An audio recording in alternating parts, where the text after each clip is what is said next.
Bom dia, boa tarde, boa noite. Neste vídeo nós vamos tratar do tema pedido, importantíssimo tópico relacionado ao tema petição inicial. Eu espero que vocês gostem.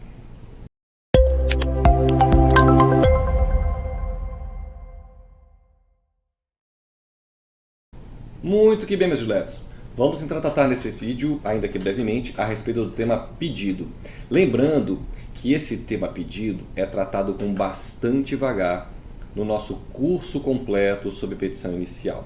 Esse curso completo sobre petição inicial, ele é fruto, minha gente, da minha experiência de 26 anos de advocacia, de 19 anos no magistério superior, período no qual eu percebi, lecionando prática jurídica, que muitos alunos tinham dificuldade ao elaborar uma petição inicial.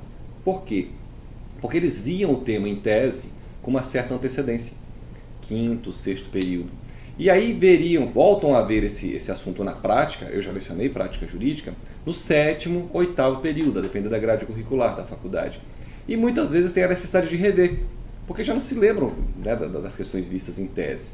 E eu, lecionando prática jurídica, inclusive, tive essa necessidade de rever com os alunos o assunto em tese, para que então eles pudessem aplicar na prática. Então foi pensando nisso que eu criei o curso completo sobre petição inicial. Só para vocês terem uma ideia, eu estou com os tópicos abertos aqui no outro monitor, só para você ter uma ideia com relação ao pedido e a relevância que esse tema tem no que diz respeito à elaboração da petição inicial.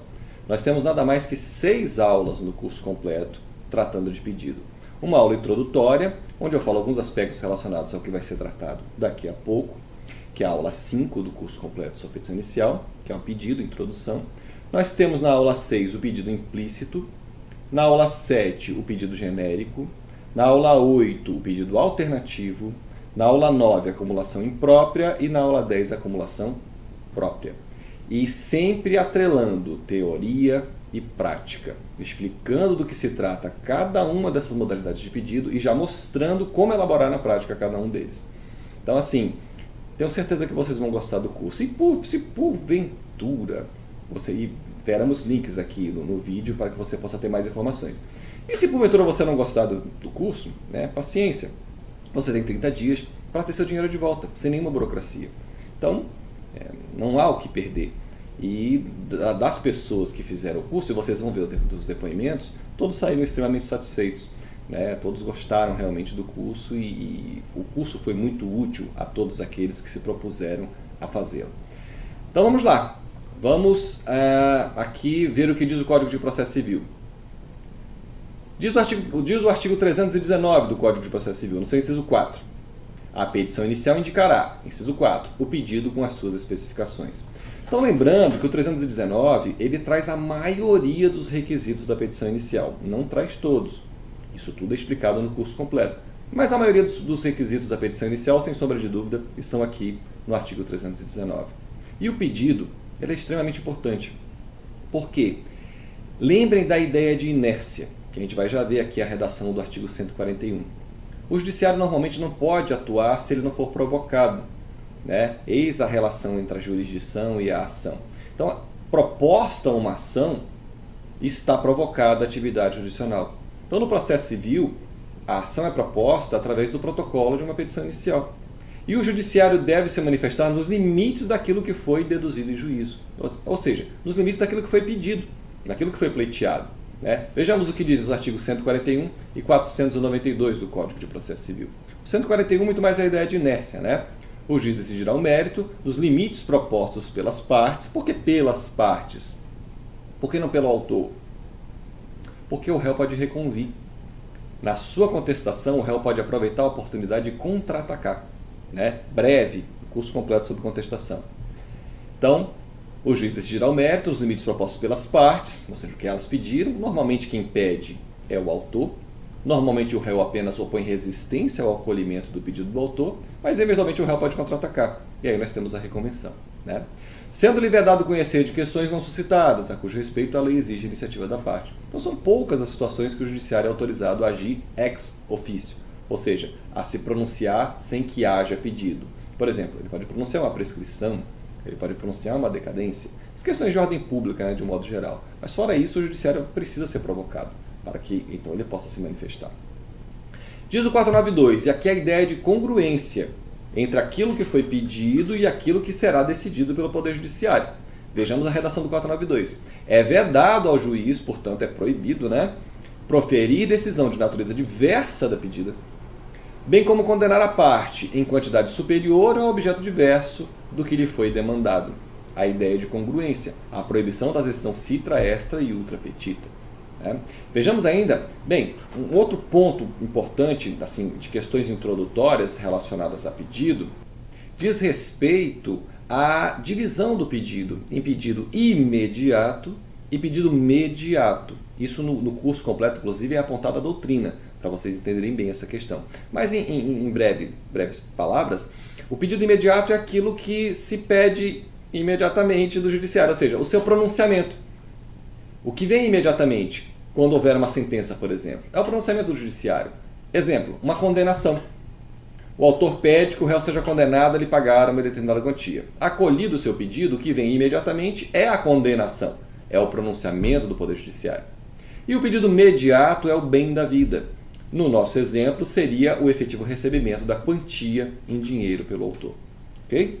Então vamos ver essa questão da necessidade de o pedido ser certo, de o pedido ser determinado. Essa é a regra.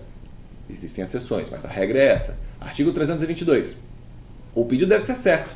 Essa é a regra.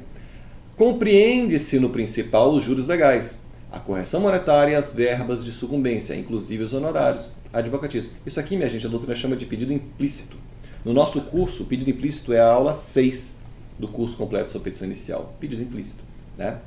Parágrafo 2º. A interpretação do pedido considerará o conjunto da postulação e observará o princípio da boa-fé. A necessidade da boa-fé processual, destacada, dentre outros dispositivos, aqui no parágrafo 2º do artigo 322. O 324 traz a obrigação de o pedido ser determinado. O pedido deve ser determinado. E o parágrafo 1º traz as exceções. É lícito, porém, formular pedido genérico. Então, veja, nessas situações o pedido não precisa ser determinado. E no curso completo sobre petição inicial, o pedido genérico é a aula 7. Ok? Vamos em frente. Vejamos agora o que diz o Código de Processo Civil quando fala da inépcia. Por que eu destaquei essa questão relacionada à inépcia? E vejam, com relação à inépcia, no curso completo sobre petição inicial, nós temos uma aula bônus, que é a aula 15. A aula 15 é uma aula bônus que trata do indeferimento da petição inicial e a aula 16 é a outra aula bônus de procedência liminar do pedido. É basicamente uma análise do artigo 332. Mas vejam, o que diz respeito à inépcia. Petição inepta é a petição que não é apta. Né? O 330 diz, a petição inicial será indeferida quando? Vejam, um dos motivos é inépcia. Quando for inepta. As pessoas às vezes confundem e acham que inépcia é sinônimo de indeferimento da petição inicial. Não. A inicial pode ser indeferida também por outros motivos. Tá? Enumerados aqui no artigo 330. Por ora, nos interessa a inépcia. Por que eu destaquei a inépcia? Porque o parágrafo 1º, veja o que ele diz, do 330. Considera-se inepta a petição inicial quando? Notem que os incisos, todos eles dizem respeito ao pedido. Olha a importância de o pedido ser feito de forma adequada, de forma correta, certa, determinada. Né? Então, considera-se inepta a petição inicial quando? 1. Lhe faltar pedido ou causa de pedir. Lembrando que, já falei em outros vídeos, a causa de pedir ela também se desdobra em causa de pedir próxima e causa de pedir remota. Para a maioria da doutrina, a causa de pedir próxima é o fundamento jurídico do pedido, que não se confunde com o fundamento legal. E a causa de pedir remota seria o fato, a exposição do fato que comprova a necessidade de intervenção do Poder Judiciário nesse caso concreto, exposto aí pelo autor. Né? 2. O pedido for indeterminado, ressalvadas as hipóteses legais em que se admite pedido genérico. Então veja, fora as exceções previstas em lei, o pedido tem que ser determinado. Então, se ele for indeterminado, fora das hipóteses legais de pedido genérico, também a inicial será inepta, não será apta. Né? 3. Da narração dos fatos, não decorrer logicamente a conclusão. Eu brinco disso com isso em sala de aula, dizendo que aqui a petição inicial é o samba do crioulo doido. Né? Por quê? Porque da narração dos fatos, ou seja, da causa de pedir remota, não decorre logicamente a conclusão, ou seja, não decorre logicamente o pedido. Imagine uma inicial que trata dos fatos relacionados a um divórcio, por exemplo, e ao final que se pede ao despejo. Da narração dos fatos não decorre logicamente a conclusão. Não há relação entre a causa de pedir e o pedido, e por isso a petição inicial é inepta, não é apta. E 4, quando tiver pedidos incompatíveis entre si. Então, por exemplo, uma ação em que se pleiteia uma negativa de paternidade cumular com alimentos. Os pedidos são incompatíveis entre si. E essa ideia de cumulação de pedidos são tratadas em 2 aulas do curso completo sobre petição inicial.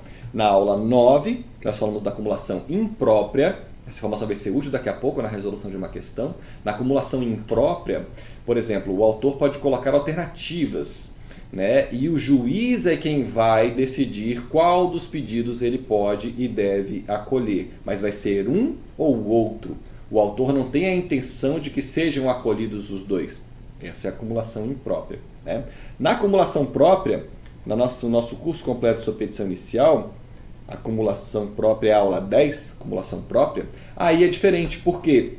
Porque o autor pretende o acolhimento de todos os pedidos que são feitos na inicial. Então nós temos aulas específicas para tratar da acumulação de pedidos, seja acumulação própria, seja acumulação imprópria, e já são colocadas possibilidades de redação de cada um desses pedidos, ok? Então vamos resolver agora uma questão de concurso, né? Aqui direito processual civil, formação do processo, prova de 2020, né? Câmara de Vinhedo, Paraná, e prova de procurador jurídico. Eu vou ampliar, eu sempre recomendo nesse ponto que vocês pausem o vídeo, tentem resolver e aí depois vejam a resposta comigo, né? Prosseguindo aí no vídeo. Eu vou ampliar para vocês poderem ver melhor. Vamos lá. Então olha lá. No que tange as regras atinentes à petição inicial, analisem os itens a seguir e, ao final, assinale a alternativa correta. Então vamos lá, primeira afirmação. É lícito ao autor formular mais de um pedido, alternativamente, para que o juiz acolha um deles. O que é isso, minha gente, que a gente falou agora há pouco? O que lembra vocês dessa afirmação aqui? Acumulação imprópria, né? A 1 está certa, acumulação imprópria. Tema tratado na aula 9 do nosso curso completo sobre petição inicial. Eu olho para o lado porque os tópicos estão aqui na outra tela, né? 2. Vou ampliar novamente para vocês verem melhor. A lei processual civil admite que o pedido condenatório abranja prestações futuras, que ainda não se venceram ou não foram adimplidas. O que faz vocês lembrarem aqui? O que seria? De que estaria tratando aqui esse item 2? Pedido implícito, né? Essa é uma situação de pedido implícito. 1 e 2 estão corretas. A primeira trata de uma acumulação imprópria, a segunda trata de um pedido implícito. Vamos ver a terceira. A acumulação própria de pedidos é aquela que admite procedência simultânea de todos os pedidos formulados. Novamente, a 3 também, como as anteriores, ela está correta. Então, portanto, a letra E. Todos os itens são verdadeiros. A resposta é a letra E. Tá? Lembra vocês, claro, aqui, minha gente, uma apertadiça síntese, mas para vocês terem uma ideia do que é tratado no curso completo sobre petição inicial. Vocês vão ver depoimentos de pessoas que já fizeram o curso, felizmente todas ficaram bastante satisfeitas com ele. Tenho certeza que vocês vão gostar. Volto a dizer, caso não goste, você tem 30 dias para desistir da compra, seu dinheiro é devolvido sem nenhuma burocracia. Tá? De qualquer modo, eu espero que vocês tenham gostado do vídeo, tenham isso como uma pequena introdução ao tema, né? Mas, volto a dizer, espero que vocês tenham gostado. Por hoje é só e até a próxima.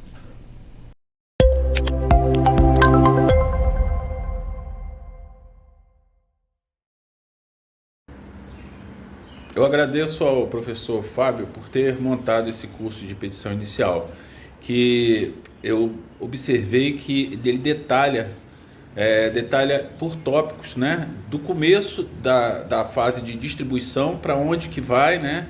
Da competência, de quem é a competência, até o final, né? Todos os tópicos são bem detalhados, bem explicados, cita vários doutrinadores, né? Jurisprudências. Então a gente, quando chega ao final desse curso, a gente já não tem dúvidas a respeito de como fazer, como elaborar uma excelente petição inicial. E aqueles que porventura tiverem dúvida em qualquer um dos tópicos, poderá assistir até 6 vezes cada um deles, né? Você assiste uma vez, aí não ficou satisfeito, assiste a segunda vez, você tem 6 tentativas para poder assistir a cada tópico. Então é muito bom, não tem porquê não aderir a esse curso aí, que é um aprendizado bem bem rico. E agradeço de novo ao professor.